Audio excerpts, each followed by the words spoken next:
Hello, hello mga ka-feelings. So, ngayon, ang video natin ay pagbibigay ng advice.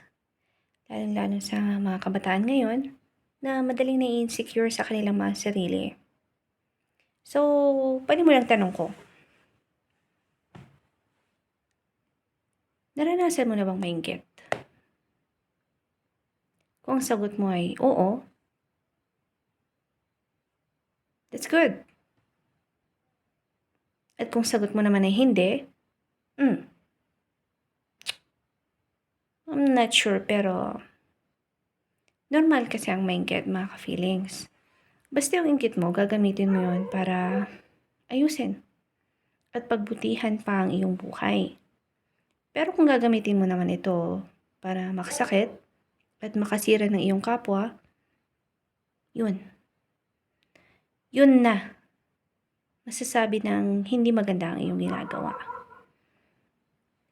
Tayo ay may iba-ibang regalo po mga ka-feeling. So kapag ang regalo ng iba ang iyong tinututukan, kunwari ang isang tao ay nag-aaral ng mabuti, mataas ang kanyang grades, at yun ang kinaiinggitan mo, tapos ikaw, yun, tinitignan mo ang kanyang mga achievements, nakafocus ka sa kanya, paano na yung regalo sa'yo ni God?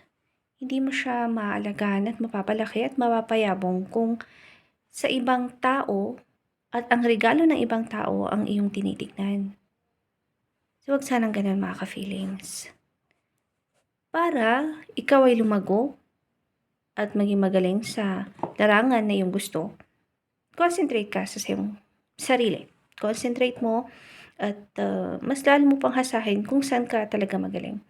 So, sabi ko nga, ang inggit ay normal kapag ginamit ito sa mabuti. Pero kapag ginamit mo ito para manira, yun na mga ka-feelings ang hindi maganda.